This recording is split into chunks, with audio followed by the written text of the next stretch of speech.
رات بیڈ پر لیٹتے ہی اس کے ضبط کے سارے بندھن ٹوٹے تھے۔ داؤد یوسف کو عبیر عادل میں کبھی کوئی دلچسپی نہیں رہی، اور یہ بات تم جانتی ہو۔ اس کا بے رحم لہجہ یاد آتے ہی اس کے دل نے دہائیاں دی تھیں۔ اپنے برابر میں سوئی ایمن کا خیال کرتی اپنے ہونٹوں پر ہاتھ رکھ کر اس نے اپنی سسکی روکی تھی، پھر اٹھ کر واش روم میں بند ہوئی تھی۔ میں اپنے دل کو اب مزید ذلیل نہیں کروں گی داؤد یوسف۔ شیشے میں نظر آتے اپنے عکس پر نظر پڑتے ہی اس نے خود سے عہد کیا تھا، دل نے ماتم کیا تھا، آنکھوں نے بدرس کر احتجاج کیا تھا۔ اس نے اپنی آستینیں موڑی تھیں جہاں اس کی آہنی انگلیوں کے نشان واضح تھے۔ جنگلی کسی لڑکی کو کیسے چھوتے ہیں یہ بھی نہیں پتا۔ اپنے دونوں بازوؤں پر ہاتھ پھیرتی اس کا دل پھر سسکا تھا۔ کیا ہو جاتا ہے مجھے اس کے سامنے؟ اس نے ٹی شرٹ اتار کر دور پھینک کر خود کو بیڈ پر گرایا تھا۔ داؤد یوسف کو عبیر عادل کی آنکھوں میں اپنا عکس دیکھ کر نہ جانے کیوں غصہ آ جاتا تھا۔ اسے کیا لگتا ہے وہ مجھے اپنی محبت سے تسخیر کر لے گی؟ اوہو، اس نے سگریٹ سلگایا تھا۔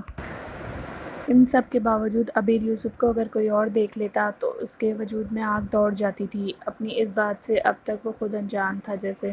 اگلے دن بارات تھی۔ عبیر، تانیہ اور ایمن پارلر گئی تھیں۔ تانیہ تیار ہونے اور انہیں تانیہ کے شوہر رضا نے لینے آنا تھا۔ سنو، تم لوگوں کو گھر سے کوئی بھی لینے آ جائے گا، میں جا رہی ہوں۔ فاطمہ نے گھر سر پر اٹھایا ہوا ہے۔ تانیہ ویسے بھی تیار ہو چکی تھی۔ فاطمہ، اس کی 1.5 سالہ بیٹی، روئے جا رہی تھی۔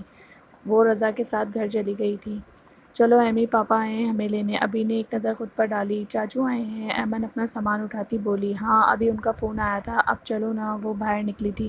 سامنے کی گاڑی کھڑی تھی، پر ڈرائیونگ سیٹ خالی تھی۔ وہ فرنٹ سیٹ پر جبکہ ایمن پیچھے جا کر بیٹھ گئی۔ یہ پاپا کہاں ہیں؟ اس کی بات منہ میں ہی رہ گئی تھی جب کوئی دروازہ کھول کر اس کے پہلو میں آ بیٹھا تھا۔ ساتھ ہی پرفیوم اور سگریٹ کی ملی جلی خوشبو کا جھونکا اس کے نتنوں سے ٹکرایا تھا۔ بھائی آپ؟ ایمن کے منہ سے بے ضابطہ نکلا تھا۔ ہاں، چاچو کے ملنے والے آ گئے تھے تو انہیں رکنا پڑا۔ وہ اس پر نگاہ ڈالے بغیر گاڑی اسٹارٹ کر کے سڑک پر لایا تھا۔ عبیر نے اپنے دل کے ہاتھوں مجبور ہو کر ایک چور نظر اس جگہ جہاں پر ڈالی تھی۔ بلیک فل سوٹ، بالوں کو جیل سے سیٹ کیا گیا تھا آج۔ وہ حسب عادت گاڑی چلاتے وقت کبھی سامنے کبھی اپنی طرف کھڑکی سے باہر دیکھ رہا تھا، پر ہمیشہ کی طرح خود پر مخصوص دیوانگی بھری نظروں کا حصار محسوس کر چکا تھا۔ باقی سب بارات لے کر ہال پہنچ چکے تھے۔ اس کا ارادہ گاڑی ہال کے انٹرنس پر روک کر ان دونوں کو اتارنے کا تھا، پر وہاں پہلے سے ہی گاڑیاں کھڑی دیکھ کر وہ گاڑی آگے پارک کرنے لگا تھا۔ ایمن کو اپنی دوست نظر آئی تو وہ وہیں سے بھاگی تھی۔ وہ دونوں ساتھ ہی اترے تھے گاڑی سے۔ اس پر نظریں جمائے اس نے گاڑی کا دروازہ زور سے بند کیا تھا۔ ان کی آنکھوں میں موتیاں ہو جاتا نا جو ایک نظر مجھ پر دیکھ لیتے۔ وہ اس کی ادھر ادھر دیکھے بغیر آگے بڑھتی دیکھ کر سیکپا ہوئی تھی۔ وہ خود بھی آگے بڑھنے کو تھی جب ایک جھٹکے سے اسے رکنا پڑا تھا۔ اس کا دوپٹہ گاڑی کے دروازے کے اندر تھا۔ اس نے منہ بنا کر دوپٹہ نکالنا چاہا، پر یہ کیا، دوپٹہ آدھے سے زیادہ اندر ہونے کے باعث نکلنے سے انکاری تھا۔ اس نے مدد طلب نظروں سے اس کی طرف دیکھا تھا۔ وہ کچھ دور ہی تھا، پر اس کو آواز دینا بیکار تھا کیونکہ پاس ہی ڈھول والے اپنا فرض پورا کر رہے تھے۔ اف، اب میں کیا کروں؟ اور یہ ایمن کی بچی ہے نا، اپنے بھائی کی بہن، سیلفش، مارے بے بسی کے اسے رونا آیا تھا۔ یہ لڑکی نہ جانے کیا چاہتی ہے مجھ سے، مجھے بہکانا چاہتی ہے۔ داؤد یوسف اس کے سامنے جھکی نہ جائے کہیں۔ وہ لب بھیجے اپنے دل سے الجھتا آگے چلا جا رہا تھا جو اس کو ایک نظر دیکھنے کا متمنی تھا۔ چلو بھئی، اب کیا ایسے ہی؟ اسے سخت سست سنانے کے لیے اس نے اپنی گردن پیچھے موڑی تھی، پر وہ نہیں تھی۔ اس نے پھر مخالف سمت دیکھا تھا، وہ وہاں بھی نہیں تھی۔ نہیں، وہ مجھ سے پہلے تو نہیں جا سکتی۔ وہ بھلے ہی اسے نظر اٹھا کر نہ دیکھتا ہو، پر دل اس کی موجودگی کی خبر ہوتی تھی۔ یہ کہاں گئی؟ وہ اب آس پاس دیکھنے لگا۔ اف، اب کیا کروں؟ میرے بھائی کی شادی ہے، کسی نے بھی مجھے یاد نہیں کیا۔ دوپٹے کو جھٹکا دیتے اسے اب اپنی ناقدری نے رلایا تھا۔ Excuse me, any problem? Of white اور گولڈن کپڑوں میں ملبوس وہ سنہری رنگت والی پری کو گاڑی کے دروازے سے الجھتے دیکھ کر وہ بے ساختہ رکا تھا۔ نو تھینکس، ایک نظر سامنے دیکھ کر وہ نخوت سے بولی تھی۔ ایک منٹ، یہ پھٹ جائے گا ایسے کھینچیں گی تو۔ وہ سامنے آ کر اسے منع کرتا بولا، جو نچلا لب تورتوں میں دبائے اب دوپٹے کو زور سے کھینچ رہی تھی۔ تو کیا کروں میں ایسے ہی کھڑی رہوں گی کیا؟ کتنے ہی آنسو اس کے رخساروں پر بہہ گئے تھے۔ مقابل نے ایک گہری بے باک نظر اس کے چہرے پر ڈالی تھی۔ ہٹیں ایک منٹ۔ اپنی جیب سے گاڑی کی چابی نکال کر وہ اس کے قریب آیا تھا۔ عبیر کو الجھن ہوئی تھی۔ وہ اپنی گاڑی کی چابی اس میں لگانے لگا تھا، پر گاڑی کی چابی سے وہ دوسری گاڑی کا دروازہ کھولنا ناممکن ہی تھا۔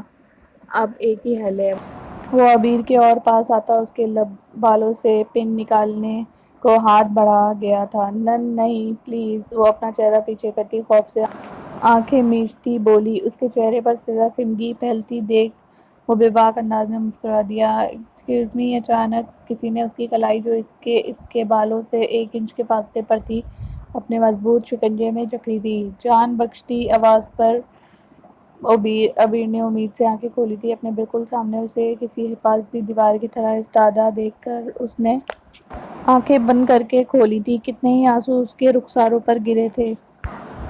اوہ sorry, I was just trying to help Hare.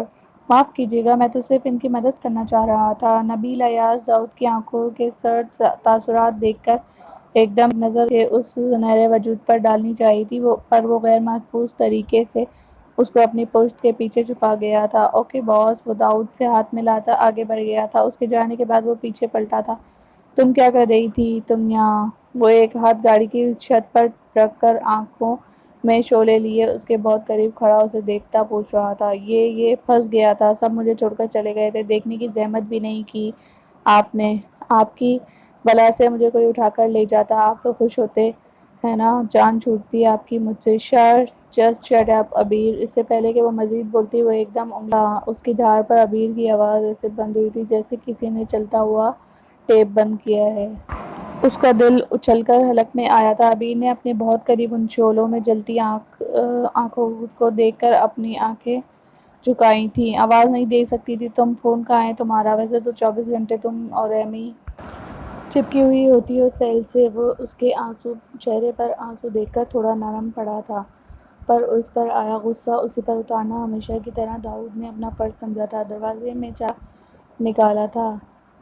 Cell ایمی کے پاس تھا۔ میں نے آپ کو آواز دینی چاہیے تھی، پر ڈھول کی آواز۔ وہ دھیمے لہجے میں بول پڑی تھی جب وہ دوبارہ اس کی بات کاٹ گیا تھا۔ چلو اب کہ وہ اس کا ہاتھ تھام کر جھٹکے سے اسے لے کے آگے بڑھا تھا۔ وہ حیران پریشان کبھی اپنے ہاتھ میں اس کا ہاتھ دیکھ رہی تھی، کبھی اس کے چہرے کو وہ لب بھیجے ناک کی سیدھ میں دیکھتا چل رہا تھا، اور وہ اپنا دھڑکتا دل سنبھالنے کی کوشش کرتی اس کے ساتھ چلتی جا رہی تھی۔ ایمی عبیر کہاں ہے؟ تانیہ نے اس کے آس پاس دیکھ کر پوچھا۔ ہمارے ساتھ ہی تو آئی تھی۔ وہ بھی حال پر طائرانہ نگاہ ڈالتی بولی۔ وہ کہیں نہیں تھی، لیکن میں نے تو اسے دیکھا ہی نہیں ہے ایمی، تانیہ نے متفکر لہجے میں کہا۔ پھر وہ دونوں زید کے پاس آئی تھیں۔ وہ دیکھیں آپ ہی، ایمن کی پرجوش آواز میں بہت ساری نگاہوں نے انٹرنس کی طرف دیکھا تھا۔ بلیک فل سوٹ میں داؤد یوسف، آف وائٹ اور گولڈن امتزاج کے گھٹنوں تک آتی شرٹ پر ہم رنگ غرارہ پینٹس، اس پر آف وائٹ گولڈن نگوں سے بھرا دوپٹہ کندھے پر ڈالے عبیر عادل کا ہاتھ تھامے ہال میں داخل ہو رہا تھا۔ فوٹوگرافرز جو پہلے سے ہی الرٹ کھڑے تھے اس منظر کو قید کرتے گئے تھے۔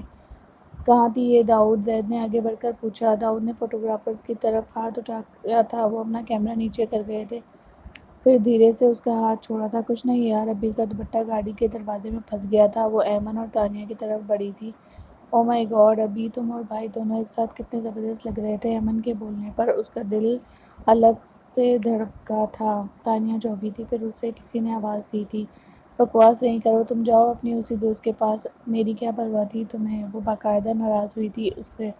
تمہیں میں اپنے بھائی کے حوالے کر کے گئی تھی تو پریشانی کیسی؟ دیکھا کیسے ہاتھ پکڑ کر کسی کی پرواہ نہ کرتے ہوئے تمہیں اندر لائے ہیں، ایمن کہہ کر بھاگی تھی، جبکہ وہ اسے مارنے لگی تھی، اور اس سارے وقت میں وہ کسی کی بے باک نظروں کے حصار میں رہی تھی۔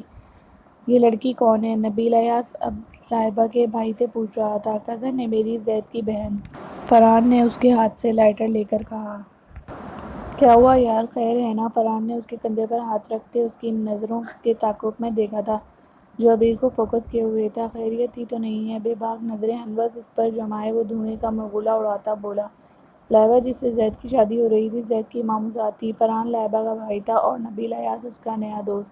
ایکسکیوز می میم پلیز، آج ولیمہ تھا۔ وہ گرین اور گولڈن امتزاج فراک اور گولڈن شلوار اور ہم رنگ بڑا سا دوپٹہ شانوں پر ڈالے، کانوں میں بڑے بڑے جھمکے پہنے، بالوں کو ایک 8 سائڈ کی مانگ بنا کر جوڑے میں مقید کیا گیا تھا، جس سے اس کی سرائی دار گردن مزید واضح ہو رہی تھی۔ آج وہ داؤد یوسف کی گہری نظروں کے حصار میں تھی، اور اس کے ساتھ ہی کسی کی بے باک نظریں بھی اس کے وجود کا طواف کر رہی تھیں۔ چی! وہ اچانک اس کے سامنے آیا تھا اور وہ ایک دم بریک لگا گئی تھی۔ آنکھوں میں اجنبیت لیے وہ اسے دیکھ رہی تھی۔ آپ نے شاید مجھے پہچانا نہیں۔ نبیل ایاز کی نظریں اپنے چہرے پر دیکھتی وہ غیر آرامدہ ہوتی کندھوں سے اپنا دکھ ٹھیک کر گئی تھی۔ ایک تو ٹیلر نے پیچھے سے اس کی شرٹ کا گلا فراخ دلی سے بڑا کیا تھا اور اوپر سے ایمن کی ضد پر اسے جوڑا باندھنا پڑا تھا۔ جی نہیں، میں اجنبیوں سے بات نہیں کرتی۔ وہ ایک نظر اسے دیکھتی آگے بڑھنے کو تھی جب وہ پھر سے اس کے سامنے آیا تھا۔ حالانکہ ہم اجنبی بالکل بھی نہیں ہیں مس، وہ بول کر ایسے رکا تھا جیسے وہ اب اسے اپنا نام بتائے گی۔ میں نبیل ایاز، کل گاڑی میں آپ کا دوپٹہ نکالنے میں آپ کی مدد۔ نبیل بولتا بولتا اپنی بات ادھوری چھوڑ کر اس کے چہرے پر چھائی ناپسندیدگی دیکھنے لگا تھا۔ اوہ تھینک یو، وہ روکے لہجے میں کہتی آگے بڑھنے کو تھی جب کسی نے اسے پکارا تھا، عبیر تم یہاں کیا کر رہی ہو؟ زید کب سے تمہیں وہاں ڈھونڈ رہا ہے، وہ ہمیشہ کی طرح خشمگین لہجے میں بولا تھا۔ اس نے سر اٹھایا تھا۔ وہ اسے نہیں نبیل کو دیکھ رہا تھا جس کی حریص نظریں عبیر کی شفاف گردن کو گھور رہی تھیں۔ داؤد نے دانت دانتوں تلے جمائے۔ وہ میں جا رہی تھی۔ وہ اسے ایک نظر دیکھتی وہ وہاں سے غائب ہوئی تھی۔ نبیل ایاز کی نظروں سے دور تک اس کا پیچھا کیا تھا۔ مسٹر داؤد اب اس سے مخاطب تھا۔ اس نے اپنے ہاتھوں کی مٹھیاں بھیجی تھیں۔ نبیل ایاز، میرا بہت ہی اچھا دوست، جو اب نبیل کے کندھے پر ہاتھ رکھ کے فرحان نے دیا تھا۔ نبیل نے عبیر سے نظریں ہٹا کر سامنے کھڑے شخص کو دیکھا تھا جو کل بھی عبیر کو اپنی پناہوں میں چھپا گیا تھا۔ اور نبیل، یہ داؤد یوسف ہیں، وہ دونوں کا تعارف کرواتا بولا۔ داؤد ہنوس لب بھیجے اسے گھور رہا تھا۔ فرحان، آئندہ اپنے ان مہمانوں کو گھر کے اندر لانا جنہیں فیملیز کی رسپیکٹ کرنا آتی ہو، سر نگاہیں گاڑتا فرحان سے بولا تھا۔ لہجہ بہت کچھ باور کروا رہا تھا، پھر وہ روکا نہیں تھا۔ یہ کون ہے؟ نبیل نے ناگواری سے اس کی پشت پر نظریں جمائے پوچھا تھا۔ زید کا کزن ہے، ایس پی داؤد یوسف۔ اس کے بتانے پر نبیل چونکا تھا۔ S P? وہ اب فرحان کو دیکھ رہا تھا۔ ہاں، بڑا ہی اکھڑ مزاج، الٹی کھوپڑی ہے سالے کی، فرحان نے زہر خنک لہجے میں کہا تھا۔ میری جیب میں ہوتے ہیں ایسے ایس پی؟ نبیل کی بات پر وہ دونوں ہاتھ پر ہاتھ مارتے بے ہنگم کہکہے لگا گئے تھے۔ یوسف صاحب کی فیملی بھی یہیں عادل صاحب کے گھر آئی تھی واپسی پر، اب سب کے لیے چائے بنانی تھی۔ ایمن اور وہ کچن میں آئے تھے۔ میں چینج کر کے آتی ہوں ایمی، چائے چڑھا کر وہ کہہ کر ایک دم اوپر پھول جب کسی نے بازو سے پکڑ کر اسے گیسٹ روم میں کھینچا تھا۔ بمشکل خود کو سنبھال کر اس نے چہرہ اوپر اٹھایا تھا۔ وہ اس کے قریب کھڑا اپنی مخصوص شعلہ بار نظروں سے اسے گھور رہا تھا۔ آپ کو تمیز؟ اس سے پہلے کہ وہ اپنا جملہ پورا کرتی وہ انگلی اٹھا کر کرایا تھا۔ Just shut. وہ کچھ کہتے کہتے خاموش ہوا تھا۔ عبیر اس کی نظروں سے خائف ہوئی تھی۔ کیا کہہ رہی تھی تم اس تھرڈ کلاس آدمی کے پاس؟ بولو، وہ دیوار پر ہاتھ ٹکاتا بولا۔ It's none of your business, وہ بے خفی سے اس کی آنکھوں میں آنکھیں ڈالتی بولی۔ ہمیشہ کی طرح عبیر عادل کا لہجہ اس کی آنکھوں نے داؤد یوسف کو باور کروایا تھا۔ جب میری پرواہ کرتے ہو تو صاف اقرار کیوں نہیں کرتے؟ لیکن ہمیشہ کی طرح ہی اس کے انداز میں خود کو جھکانے کا عزم محسوس کرتا وہ تپا تھا۔ میں نے تم جیسی بے وقوف لڑکی آج تک نہیں دیکھی عبیر عادل، وہ دانت پر دانت رکھ کر بولتا کمال جرات سے اس کے بالوں کا نفاست سے بندھا جوڑا کھول گیا تھا۔ اس کے سلکی گھنے بالوں نے پیچھے سے اس کے نظر آتے کندھوں اور گردن کو ڈھانپا تھا۔ اس کی جرات پر اس کا چہرہ سرخ ہوا تھا۔ تو داؤد یوسف سارا وقت عبیر عادل کو سوچتے رہتے ہیں؟ وہ اس کی آنکھوں میں اس کا بقیہ حصہ اگلی قسط میں ملاحظہ فرمائیں۔